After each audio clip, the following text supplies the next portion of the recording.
Good morning, friends. Good morning, church. Thank you, Pastor Zeus, for that kind introduction. Ang iba kasi sa atin ay maaring familiar na kayo sa akin. Ang iba naman ay nakikilala ako na ako ay lumaki dito. Ah, pero hindi ako lumaki na pag ganun dito. Sa ibang church ako lumaki. I'm grateful and privileged to have the opportunity once again to preach God's Word to this congregation, our home church, Puno United Methodist Church. At ang most recent po na preaching ko dito ay last October lang. Pero parang ang bilis lang, ano? Parang kailan lang eh. Di ko na malaya na ano na pala yun, ano?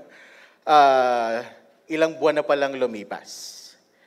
At we are so blessed to see you once again, especially ang mga old friends, ang mga dating kasama ko sa church na ito. Nagagalak ako na makita kayo uli.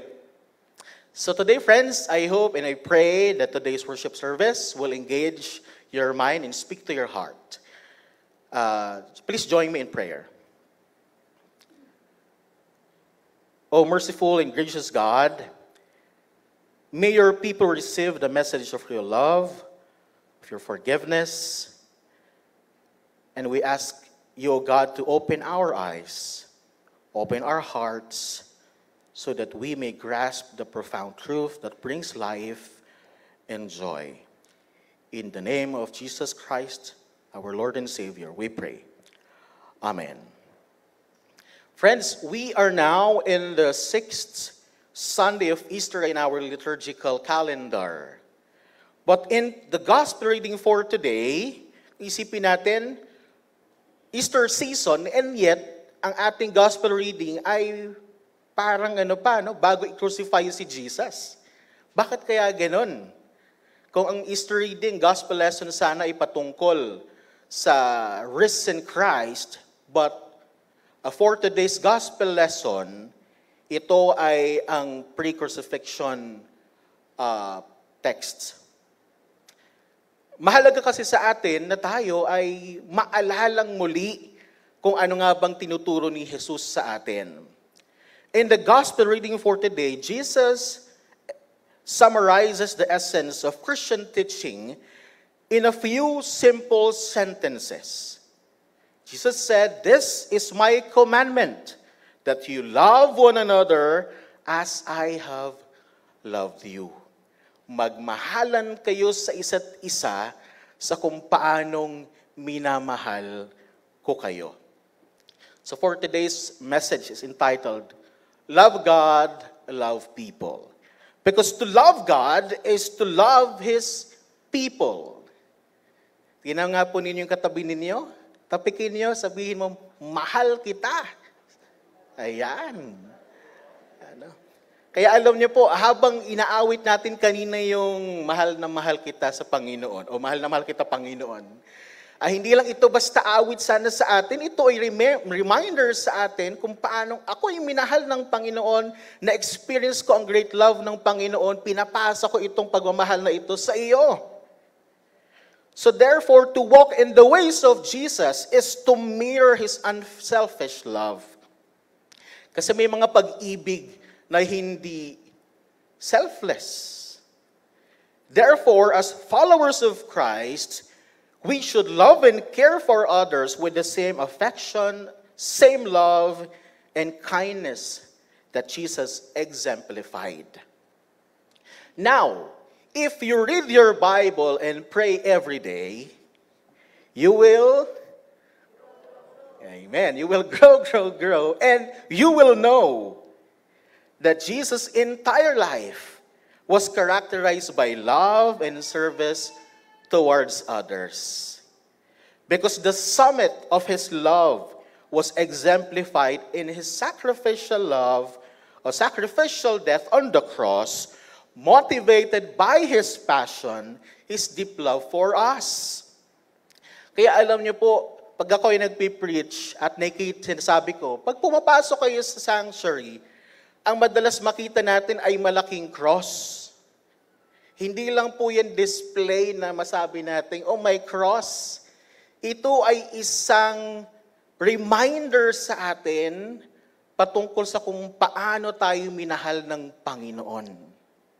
At maalala sana nating palagi ang pag-ibig ng Diyos tuwing tayo papasok sa sanctuary na ito. So while the idea of loving one another is not new concept in a Jewish community, as love has always been a core principle, what brings depth to it is the emphasis on loving as Jesus has loved us. Therefore, friends, embodying the Christian faith through a life characterized by love requires following the teachings found in the gospel. So now this morning, please allow me to share 3 important lessons from this gospel text. The first point is this. Next slide. The unfailing love that brings joy. In verses 9 to 11, it says, "As the Father loved me, I too have loved you. Remain in my love. If you keep my commandments, you will remain in my love, just as I kept my Father's commandments and remain in his love. I have said these things to you, so that my joy will be in you, and your joy may be complete." Habang binabasa ko po ito, parang love letter ito ng nagmamahal. Di ba? Inasabi, remain in my love. In a world that can sometimes feel heavy and overwhelming, especially during these times, love offers us a refuge, a sanctuary, and a source of joy. May isa nga pong awit na kinanta ni Ray Valera. Siguro ibang kabataan, di nakilala si Ray Valera. Kilala niyo po si Ray Valera? Ayan, buti naman. Di pa naman kasi ako ganun katanda eh. Ayan, lalo yung mga batang nandyan, no? Kilalang kilala. Kasi madalas marinig ko ito tuwing sa radio pa noon. At sa karaoke naman. Sinasabi sa kantang ito. Kay sarap ng may minamahal. Ang sabi? Asahan mong pag-ibig ko'y tunay. Ang nais ko'y laging kapiling ka. Alam mo bang tanging ligaya ka? Kami nag-amen. Amen. Napakagandang awitin. Alam mo bang tanging ligaya ka? Ang nagmamahal ay lagi nakakaranas ng kagalakan.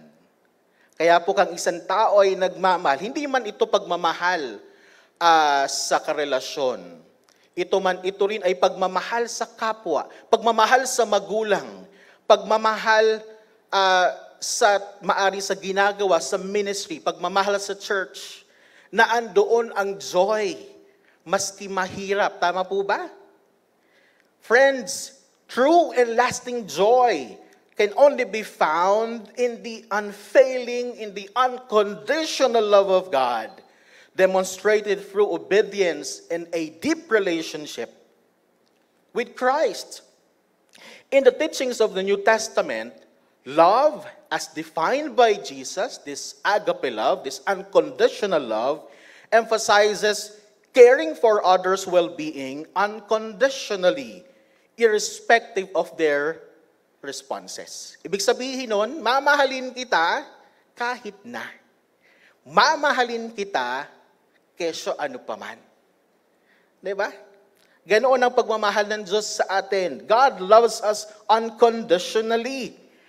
While it may be effortless to love those similar to us or those someone we love, extending love to those who are different from us, especially yung mga hindi natin kaugali. Yung tinatawag natin, nilabel nating difficult people. Ito ay nag-require ng intentional effort. Meron po ba kayong ganon na mga kasama, katrabaho, o kaya ay kapitbahay, o minsan churchmate, di ba? Di mawala yun. Pero ganun pa man, ang unconditional love ay nagsasabing, mamahalin kita baging sino ka man. So our love for others should be rooted in imitating the unconditional love of Jesus shown to us rather than based on self-love. Rick Warren illustrates that God's love transcends differences and challenges us to love even those we may not understand or agree with. He states, God teaches us to love by putting some unlovely people around us. So ibig sabihin yan, kapag nagpapadala ang Panginoon, hirap naman na itong pakisamahan, hirap naman na itong mahalin. Tinuturuan tayo ng Diyos na magmahal. Kung minsan kasi sinasabi natin, ano tinuturo sa atin ng Diyos? Bukod sa pasensya, tinuturuan tayo ng Diyos na magmahal. Huwag mong tapikin yung asawa mo, katabi mo ngayon. So unconditional love acknowledges the divine image in each person. Kaya po tinitingnan natin ang bawat isa ay isang sacred creation. So now, once again, if we read our Bible and pray every day, we will find accounts of imperfect individuals. In the biblical narratives, it reflects a merciful God who extends love to flawed and imperfect people. Kapag binasa natin yung Bible, ito ay kwento ng mga taong imperfect and yet ginagamit ng Diyos according to His holy purpose. So just as Jesus' love knows no condition, God's acceptance and forgiveness are boundless. By reflecting Jesus' unconditional love, we are urged to extend the same grace and compassion to all people without attempting to change or fix them. Minsan kasi tayo ganun, mas lalong katrabaho sa secular world, Gusto nating, baguhin itong mga tao. Pero kung minsan, hindi ganoon ang nangyayari. Listen to this, friends. Next slide. Our job as disciples of Christ is not to fix people because only God can do that transformation. But, maski hindi natin kayang baguhin ng tao, our job is to love them and to offer them Christ who can transform their lives. Because only Christ can transform people. Kasi tayo mga tao, lalo sa mga magulang, sigurado ako, kayo mga magulang ang mag-a-agree. Minsan, matigas ang ulo ng mga anak, hindi natin kayang baguhin sila. Magsabihin natin, magbago ka na. Pero ang hirap. But only God can transform people. Hindi man natin kayang baguhin ng mga tao, what we can do is to offer them Christ, to convince them to go to Christ, and to inspire them to know Christ and follow Christ. So that's the unconditional love. The second point is this: the sacrificial love that crosses all boundaries. In verses 12 to 13, it says, "This is my commandment, love each other just as I have loved you. No one has greater love than to give up one's life for one's friend." Sino po dito ang may kaibigan? Yung iba, walang kaibigan. Lahat naman siguro tayo, lahat tayo may kaibigan. Ang tanong, kaya na bang mamatay sa kaibigan nyo? Wag siya na lang po, wag ako. Sabi dito, no one has greater love than to give up one's life for one's friend. In the Old Testament, the standard and source of our love is ourselves, Sinasabi yan sa Deuteronomy. Love your neighbor as you love yourself.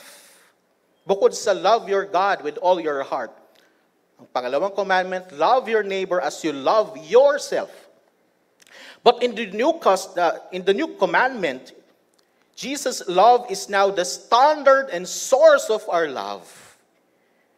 Sa mga kabataan, too often, we have heard the humanistic truism or the statement that you have to love yourself before you can love others. Tama po ba? Narinig nyo na yan? Oh, kasi dapat self-love muna eh. Love yourself. Hindi naman dinidiscount ang self-love or self-care. Pero kung minsan, maaari ito'y totoo sa kabilang banda, pero hindi ito yung buong katotohanan. Just like this song by Whitney Houston. Di ko nakakantahin. Sabi lang dito. Baka may sumabay pa. Sabi, I believe that children are our future. Teach them well and let them lead the way. Tapos sa chorus, because the greatest love of all is happening to me. I found the greatest love of all inside of me. The greatest love of all is easy to achieve. Learning to love yourself, it is the greatest love of all. Mga magulang na nandito, iba na pakanta na, no? Ganito lang muna, saka na kayo kumanta. Mga magulang na minamahal, kayo po ang magturo sa inyong anak kung paano magmahal. At huwag niyong hayaang ang mundo ang magturo sa kanila kung anong ibig sabihin ng pagmamahal. Kaya napakahalaga, bilang isang magulang, ang mandate sa atin is to teach our children the Word of God. Kapag ako ay nagbibinyag, binibigyan kong diin ito. Sinasabi ko sa mga magulang, mga kapatid, sa pagbibinyag natin, hindi lang to one time, big time ha. Ang ibig sabihin kayo dinadala ang bata na ito sa church, may malaki kayong responsibility. Una is to teach them the Word of God. Ngayon, kung kayo mismo ay hindi kaya magturo nito, baka ang sa ibang tao, ang mundo mismo ang magturo nito sa kanila. So friends, maaari sinasabi the greatest love of all is to love yourself. Yes, in a sense, it is true, but it is at best the love yourself mantra or pop psychology lang. It is not what Jesus teaches us, especially in this gospel lesson. What Jesus teaches is that the extent of His love for us, laying down His life for us, is to be the standard by which our love is measured. Ang taas, Parang wala ata kayang umabot nun. Yung kayang mamatay alang-alang sa kaibigan o minamahal. But Jesus laid down His life not only to His friends and even to His enemies. Madali lang yung magsakripisyo para sa kaibigan, di po ba?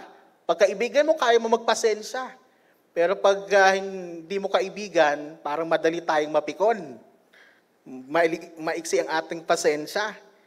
Pero ang Panginoon Jesus, ang kaniyang sakripisyo hindi lang sa mga minamahal niyang kaibigan, maging sa mga kaaway.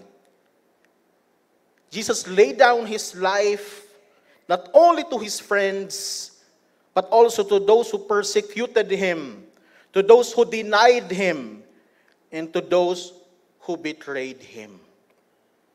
In the letter of Paul to the Romans, he said, "But God demonstrates His love for us in this: while we were still sinners, Christ died for us."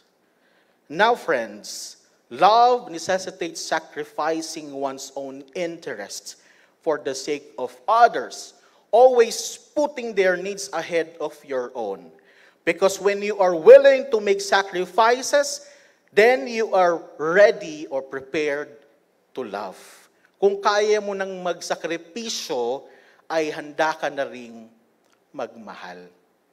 Para sa mga magulang, ang mga magulang, kakainin na lang nila, isusubo na lang nila, ibibigay pa yan sa mga anak. Kung minsan nga ay wala na rin itinatabi para sa kanila, ito ibinibigay na para sa kanilang mga anak. The Reverend Adam Hamilton, a Christian author and a UMC pastor, highlights Jesus' demonstration of sacrificial love and forgiveness. He states, next slide, Jesus' own witness of sacrificial love and forgiveness and his work to heal the sick and care for those in need represent God's ways and vision for us. Kaya napakaganda itong Puno UMC. Alam niyo po, ako ay naging bunga ng pagmimisyon nitong Puno UMC.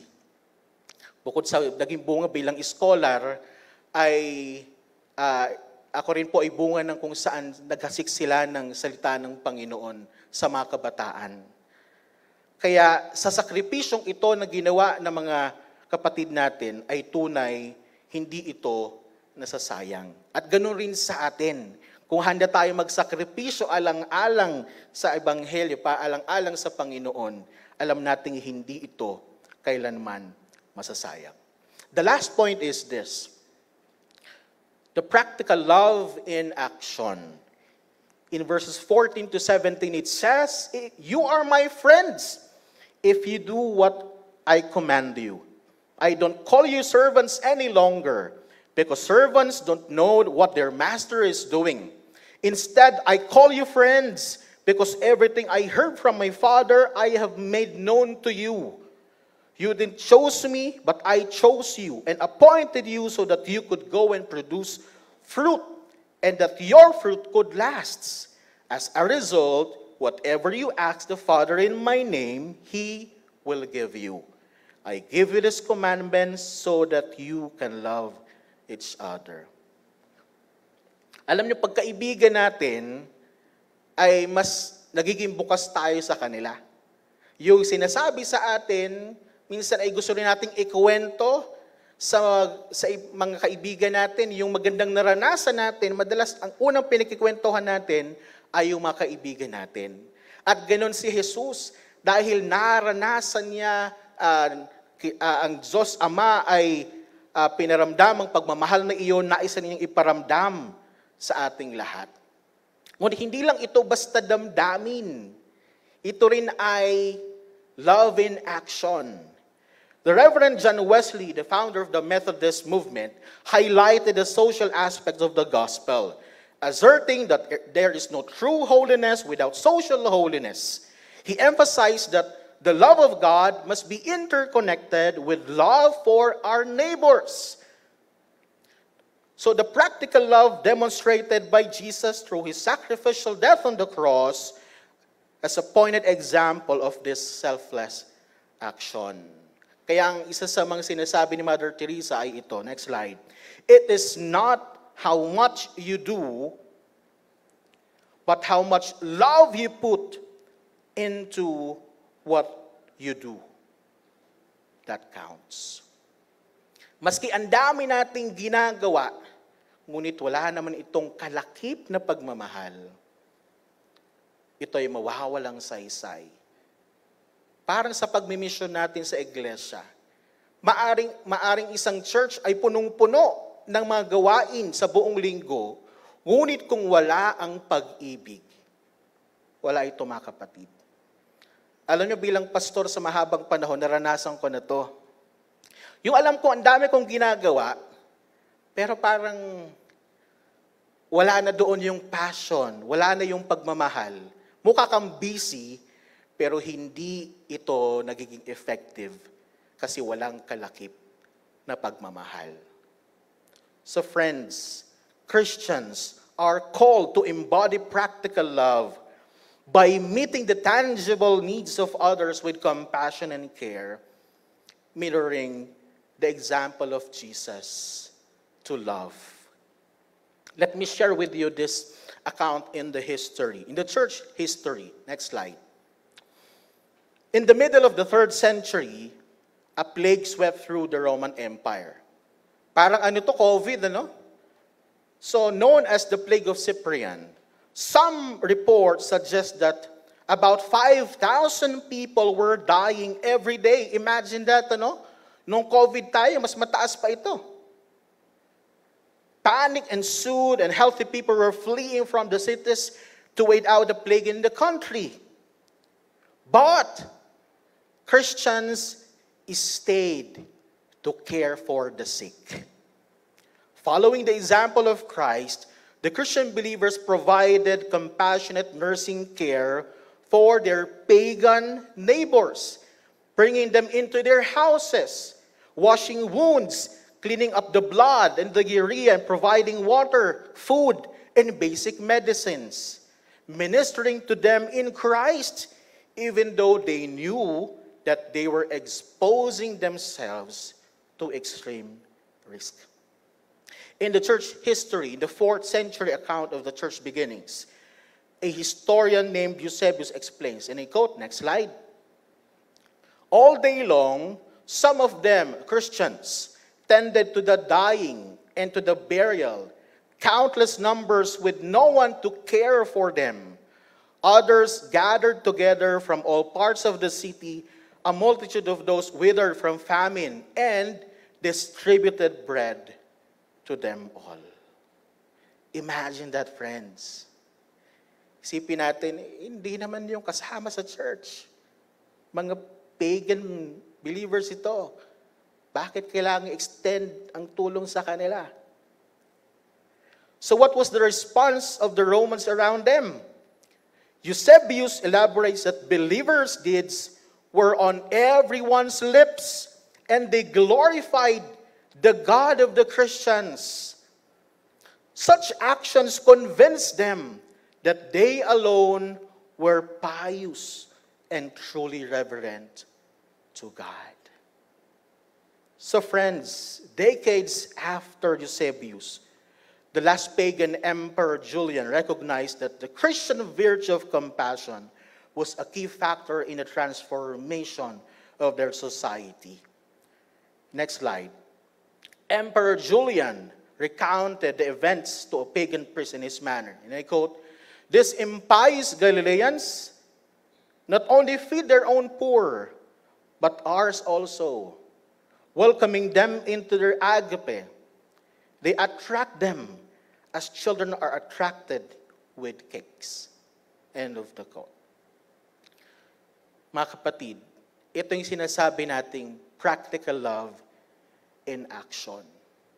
Sa pamamagitan ng kanilang paglilingkod, ay lubos silang na-inspire at nag-glorify ang Panginoon. So friends, remember this. The motive of our service is love, and always love. Because we are loved by God and called to live a life of service. We serve because it is our Lord's call. And service is an indispensable part of Christian journey. Pag tayo ay Kristiyano, laging kalakip na tayo ay naglilingkod. The Reverend John Wesley emphasized this important matter, and he said, "One of the principal rules of religion is to lose no occasion of serving God, and since He is invisible to our eyes, we are to serve Him in our neighbor, which He receives as if done to Himself in person, standing visibly before us." In closing, dear friends, Jesus gives us a new commandment. Ang utos ay hindi lang po magmahal, kundi ang mahalin ng isa't isa gaya ng kung paano tayo minahal ni Jesus. In the first letter of Paul to the Corinthians, he emphasizes that without love, all our actions are meaningless. Our worship, our singing, our service, and everything we do as a community of faith is nothing without love. Next slide. Because three things will last forever: faith, hope, and love. And the greatest of this is love. Brothers and sisters in Christ, as we gather at the table of the Lord today, in the celebration of the Holy Communion, we are invited by God to be filled with His deep love and His divine presence. In response to God's abundant blessings, we are also encouraged to share these blessings and go forth to serve others and as an expression of our love for God. Whenever we partake in the Holy Communion, it is not just the Lord we receive through the bread and wine, but also we receive one another, as we are all connected as members of the body of Christ. Just as Jesus accepts us at His table, let us also extend that same acceptance and love towards one another. Because there is an old song, this old hymn, that sums up this gospel lesson.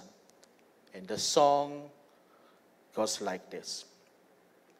Jesus loves me, this I know, for the Bible tells me so. Little ones to Him belong. They are weak, but He is strong. Yes, Jesus loves me. Yes, Jesus loves me. Yes, Jesus loves me, for the Bible tells me so. Friends, let us love like Jesus, so that the world will know that God loves them too. In the name of the Father, of the Son, and of the Holy Spirit. Amen.